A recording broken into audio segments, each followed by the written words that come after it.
برنامه خبری رادیو زودی است که در این دقیقه ها از استودیوی مرکزی تقدیمتان می شود. درود بر شما. در برنامه امروز 4 سپتامبر اطراف این موضوعها صحبت خواهیم داشت. پاکاری در تولدخانه در شهر خوجند تولدخانه ویلایتی را برای 2 هفته به карантин گرفتند. امسال در تاجیکستان هزارها شرکت و صاحبکار فعالیت خود را قطع کردند، ولی آنهایی که باقی ماندند میگویند باید به شرایط مطابق شد. فقط شما باید این همه را قبول کنید و وابسته به آن کار و زندگی خود را به راه مانید. و عبوری روی خطرناکی که چراغک ندارد، ساکنان منطقه در دوشنبه از جان فرزندان مکتب خانشان در هراسند.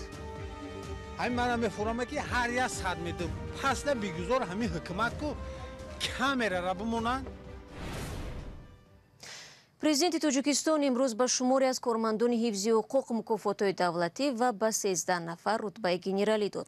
ҳанӯз номи афроде ки ба онҳо ин рутбаҳо тақдим гардид эълон нашудааст, аммо дар хабарномае ки дафтари матбуоти президент нашр кард, аксҳои раиси додгоҳи олӣ шер муҳаммади шоҳиён, раиси оҷонсии мубориза бо гардиши ғайриқонунии маводи мухаддир шерхон салимзода ва сардори раёсати ҷустуҷӯи ҷиноии вазорати корҳои дохилӣ шорух саидзода дида мешаванд. имомалӣ раҳмон дар ин мулоқот фаъолияти кормандони ҳифзи ҳуқуқ ва сохторҳои низомиро арзишманд баҳо додааст. ӯ гуфтааст аз моҳи ҷорӣ музди меҳнати кормандони ҳифзи ҳуқуқ ва дигар сохторҳои низомӣ зиёд мешавад. вазорати тандурустии тоҷикистон аз сабти бо 36 мавриди нави олудашавӣ ба вируси COVID-19 хабар медиҳад, ки дар 24 соати гузашта сабт шудааст. тибқи омори пешниҳодӣ аз охири моҳи апрел то дирӯз дар кишвар шумораи умумии сироятшудаҳо ба 8609 нафар расидааст. рақами фавтидаҳо дар чанд рӯзи ахир бетағйир 69 нафар боқӣ мемонад. дар ин ҳафтаҳо хабарҳои зидду нақиз дар бораи афзоиши беморони коронавирус дар хуҷанд расонаӣ мешавад. рӯзи 2 сентябр таваллудхонаи вилоятиро дар ин шаҳр ба карантин гирифтанд. идома дар гузориши мирзонабии холиқзод. در این تولدخانه 2 هفته آینده برای بیماران بسته خواهد بود. با اطلاع دریافتی بعد از آشکار شدن گرفتاری 2 زن حامله به بیماری کووید 19 زایشگاه را به карантин گرفتند. یک کارمند تولدخانه به ذکر نامش تصدیق کرد که زایشگاه از روز 2 سپتامبر بسته است. به قبل او زنان بیمار را به شفاخانه ولایتی فرستادند، جایی که گرفتاران کووید 19 را طبابت میکنند. مقامات رسما این خبر را تصدیق یا تکذیب نکردند، ولی روز 3 سپتامبر در درآمدگاه تولدخانه ولایتی карантин نوشته شده بود و مراجعت کننده ها را به داخل راه نمیدادند. مسئولان اداره بهداشتی به پاکاری تولدخانه آغاز کرده گفتند احتمال карантин تولدخانه ولایتی 2 هفته دوام کند. ماه ایول امسال تولدخانه ولایتی را در خوجند بعد از مرگ سردخترش شاعره بزرگووا 2 هفته به карантин گرفته بودند. اداره بهداشتی شهر خوجند هفته گذشته با نشر اظهاراتی گفت روزهای اخیر حالتهای نوی مبتلا شوی به خصوص به نشانه های خاصی آشکار شوی بیماری طبیبان را به تشویش آورده است. رو می‌ریم با موضوع دیگر. مقامات ноҳияи восеъ می‌خواهند ورزشگاه مرکزی را بازسازی کنند. هرچند نیم سال پیش تلاش‌ها برای تخریب این ورزشگاه و بنیاد باغ استراحتی به جای آن وجود داشت. آن زمان ساکنان بر رادیو زودی از چنین تصمیم مسئولان ناراضگی کرده بودند. محمود جان رحمتزاده گزارش می‌دهد. این نورسان زمستانی همین سال هراس داشتند ورزشگاهشان تخریب می‌شود. مقامات ноҳияи восеъ تصمیم گرفته بودند ورزشگاه را به باغ فرهنگی تبدیل دهند. ای سال 73 در همینجا ما اون بود، این اونجا تام ناسوس میمون شاو خونه میکنم از استادیوم امیدوارم در پشتمون چیندگی استادیوم ساز کردگی امروز مردم اومده است ما استادیوم میگیرم پارک میکنم. آبا چه پارک همه. بعد از نشر گزارش رادیوی آزادی در این باره مقامات تصمیمش را بازنگری کردند. اکنون نه تنها ورزشگاه تخریب نمی شود، بلکه مقامات گفتند آن را تعمیر میکنند. ما با همین خلاصه اومدیم که همون باعث دیوالی که کلون بود دیوال فقط میگیریم و دیوالی کلون هم میگیریم اونجا همونجا یگان نمود دیگر یا یگان روشتکه یگان سکه دیگر همینطور شروع کرده زمانوی کرده محکم میکنیم و ورزشگاه در جاش میسته. فقط جایی که همون اساسش ما تعمیر میکنیم فساد میکنیم گرد اطرافش همش تعمیر میکنیم مثلا اینا ҷои нишасти мардумам таъмир мекунем. боғи фарҳангии ноҳияи Восеъ дар паҳлӯи варзишгоҳи марказӣ дар масоҳати 5 гектар ҷойгир аст. мақомот хоста буд боғро васеъ кунанд. баҳс атрофи варзишгоҳ дар ҳолест ки ноҳияи Восеъ ду дастаи футбол дорад ки яке дар лигаи олӣ ва дуюми дар минтақа бозӣ мекунанд. сокинон мегӯянд варзишгоҳи марказии Восеъ макони асосии баргузор кардани маъракаҳои варзишӣ ва фарҳангӣ мебошад. шумо гузориши маҳмуҷон раҳматзодаро тамошо кардед. дар идомаи барнома аз муфлисшавии ширкату соҳибкорони хурду миёна дар тоҷикистон барои шумо хоҳем гуфт ва аз як минтақаи дар душанбе гузориш дорем ки кӯдакон то расидан ба мактаб ҷонбӯзӣ мекунанд. бо мо бимонед.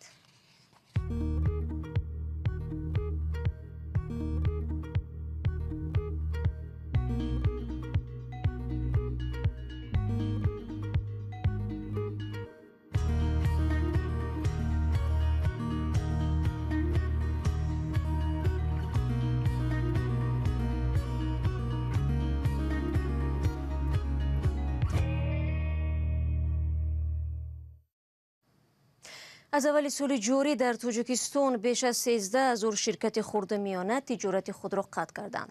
сабаби асосии коҳиши фаъолияти корӣ андози баланд гуфта мешавад. ба иттилои бонки ҷаҳонӣ тоҷикистон соли гузашта аз нигоҳи осонии роҳандозии тиҷорат дар миёни 190 кишвар мақоми 183-ро соҳиб гашт. зоҳиран вазъро имсол боз коронавирус мушкилтар кардааст. аммо бархе аз соҳибкорони муваффақи тоҷик дар суҳбат бо телевизиони настаеши время гуфтанд пешрафти ҳар тиҷорат аз кордонӣ ҳам вобастагӣ дорад. тиҷорати реклама, радио, сартарошхона, самбусахона ва фитнес-клуб.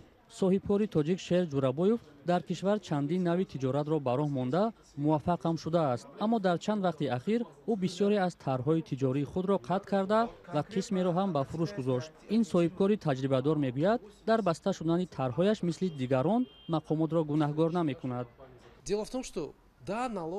гап сари он аст ки андоз баъзан ташвиш медиҳад. мо дар ин маврид коре кардан наметавонем, вале ин мушкил ба тамоми бозингарони бозори тиҷорати хурдумиёна рабт дорад, на ба чанд нафар. яъне ин воқеияти бозор аст. фақат шумо бояд ин ҳамаро қабул кунед ва вобаста ба он кору зиндагии худро ба роҳ монед. ба гуфтаи Шер, аксар тиҷоратҳои хурдумиёна дар кишвар дар соли аввали фаъолият бо сабаби иштибоҳҳо дар кору идоракунӣ баста мешаванд.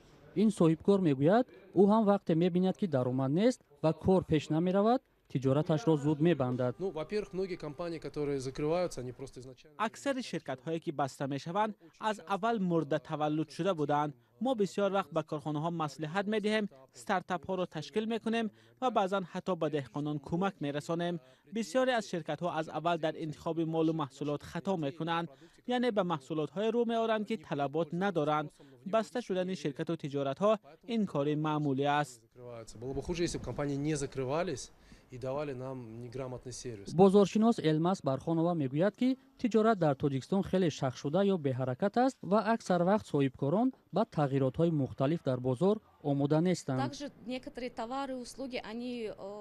бархе аз молу маҳсулот кӯҳна ва аз бозор берун мешаванд ва аксаран маҳсулоти наву замонавӣ бо таъхир ба бозор ворид мешавад.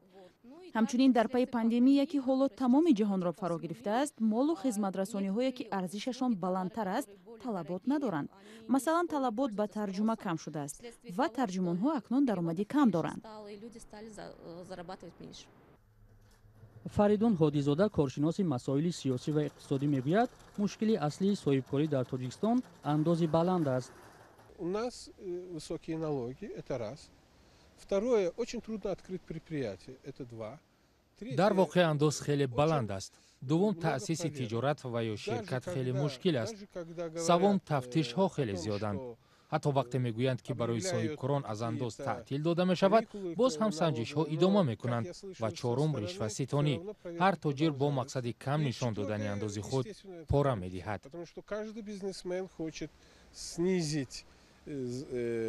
Какие-то свои издержки налоговые, платит дань. андози баланд ба бовари Ҳодизода ба болоравии мизони ришваситонӣ сабаб мешавад.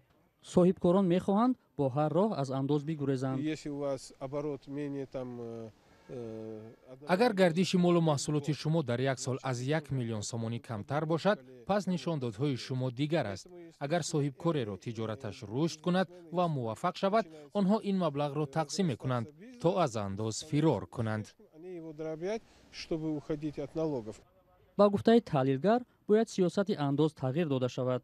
ҳукумати кишвар тарҳи нави кодекси андозро омода кардааст, вале ба гуфтаи Фаридун Ҳодизода, бидуни нақшаи дақиқи давлатӣ дар самти рушди соҳибкорӣ, ин кодекс ҳам ба дард намехӯрад. ӯ мегӯяд ҳоло чунин нақшае вуҷуд надорад.